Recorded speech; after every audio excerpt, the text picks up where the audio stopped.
এবার মমতা ঠাকুরের বিরুদ্ধে গুরুচাঁদ ঠাকুরের নাম বিকৃত করে বলার অভিযোগ তুলে তৃণমূলকে আক্রমণ বিজেপির। জয় হরিচাঁদ, জয় গুরুচাঁদ, জয় শান্তি সত্য বাবা, জয় হরিচাঁদ, জয় গুরুচাঁদ। তিনি হরিচাঁদ ঠাকুর গুরুচাঁদ ঠাকুরকে শব্দে তিনি অপমান করেছিলেন। আরাধ্য দেবতার নাম ভুল বলেন কি করে, তাকে গরু বলেন কি করে। মমতা ঠাকুর সাম্প্রতিক একটি বক্তব্য দেওয়ার সময় হরিচাঁদ ঠাকুর ও গুরুচাঁদ ঠাকুরের নাম বলতে গিয়ে গুরুচাঁদ ঠাকুরের নাম বিকৃত করে গরুচাঁদ ঠাকুর বলেছেন। সাংবাদিক সম্মেলন করে একটি ভিডিও দেখিয়ে অভিযোগ করলেন বনগাঁ জেলা বিজেপি সভাপতি দেবদাস মণ্ডল। তিনি বলেন, তৃণমূল কংগ্রেস হারানো জায়গা পুনরুদ্ধারের জন্য চেষ্টা চালাচ্ছে, সেটা হবে না। কিন্তু যিনি বেশি লাফালাফি করছেন সেই রাজ্যসভার সাংসদ মমতা ঠাকুর তার আরাধ্য দেবতার নাম বিকৃত করে কি করে বললেন? মতুয়াদের কাছে আমি এর বিচার চাইছি। পায়ের তলায় মাটি নেই, খড়খুটো আঁকড়িয়ে ধরে বৈতরণী পার করতে চাইছে। বলছেন যে মমতাওয়ালা ঠাকুর তিনি শপথ নেওয়ার আগে নাকি হরিচাঁদ ঠাকুর গুরুচাঁদ ঠাকুরের নাম নিতে চাই, আগে না, ওই শপথ নেওয়ার সময়।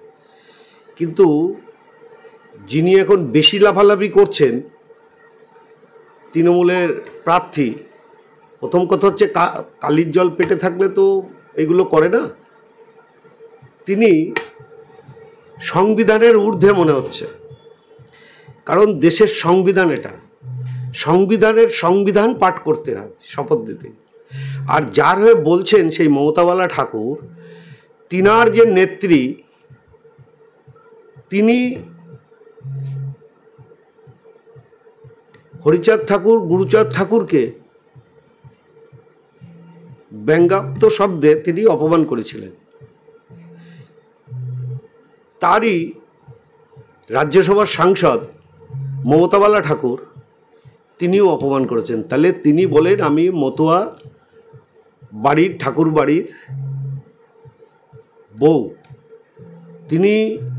তিনারই আরাধ্য দেবতা, তিনি সেই আরাধ্য দেবতার নাম ভুল বলেন কি করে, তাকে গরু বলেন কি করে। শুনলেন? তিনি বলছেন জয় হরিচাঁদ, জয় গরুচাঁদ, মানেটা কি? তিনি মতুয়া সমাজের আরাধ্য দেবতাকে তিনি আবার অপমান করছেন একই শব্দে। এর জন্য প্রেস মিটটা ডাকা। কালকে যে নাটকটা ওনারা করেছেন, সেই নাটকটা এই জমি ফেরত পাওয়ার জন্য। যদিও বিজেপির দেওয়া ভাইরাল ভিডিও সত্যতা যাচাই করেনি চ্যানেল ইন্ডিয়া। এই বিষয়ে মমতা ঠাকুর বলেন, আমি যে বক্তব্যটা দিয়েছিলাম এবং যেটা বিকৃতি করেছে, আমি দুটোই আপনাদের দেব, এবং সেটাকে নিয়ে যার মোবাইলে আমাকে ইন্টারভিউ নিয়েছে তার নামে থানায় কেস হচ্ছে, এবং দেবদাস পান্ডে তার প্রমাণ দিতে হবে যে আমি এই যে আমার ইন্টারভিউটা নিয়েছে সেই ইন্টারভিউটা আর যেটা বিকৃতি করেছে, এই দুটো ইন্টারভিউ আপনাদের আমরা দিয়ে দিচ্ছি। দ্বিতীয় জিনিস হচ্ছে, জেলার ওদের জানে যে আইটি সেল, বিজেপি যে আইটি সেল, তারা এখন বিভ্রান্তি, তাদের পায়ের তলায় মাটি নেই, তারা জানে এই সিট আমরা হেরে গেছি। তার কারণের জন্য পাগলের প্রলাপ যেটা বলে, দেখেন আইন চাই হচ্ছে প্রমাণ।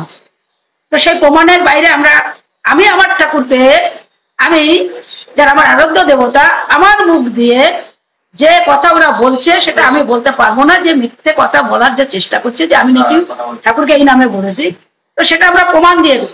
এবং এটাকে নিয়ে কেস খামারি যদি এটা বলেছে, ইন্টারভিউ যে দিয়েছে, সে যদি প্রমাণ দিতে পারে, এটা নিয়ে এখন কেস খামারি হবে।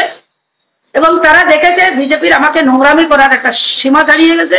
আমার ঠাকুরকে নিয়েও যে ধরনের আজকে ওরা নোংরামি করছে, যে আজকে আমি পার্লামেন্টের ভিতরে 2014 সালে পার্লামেন্টের ভিতরে কপিল কৃষ্ণ ঠাকুর হরি গুরুচাঁদের নামে ধ্বনি দিয়েছে, সেখানে শপথ গ্রহণ করেছে। আমি 2015-তে শপথ গ্রহণ করেছি, শান্তনু ঠাকুর 19-এ শপথ গ্রহণ করেছে, তখন বাধা দিইনি। কিন্তু আমি যখন পরশুদিনকে করতে গেলাম, আমাকে বাধা দেওয়া হলো। তার মানে কি? তার মানে বিজেপি ক্ষমতায় আছে, তার কারণের জন্য তারা আমাদের একের পর একই আমার ঠাকুরকে নিয়ে আজকে ভোটের সময় এখানে আসে। ঠাকুর বাড়ি এসে বড় মার কাছে মাথা নত করতে হয়, ঠাকুর বাড়িতে মাথা নত করতে হয়, ভোটের জন্য ওরাকান্দি যেতে হয়। আজকে দেখছে যে মতুয়ারা তারা পাশে সরে গেছে, তার জন্য একটার পর একটা তারা প্রেশার সৃষ্টি করছে।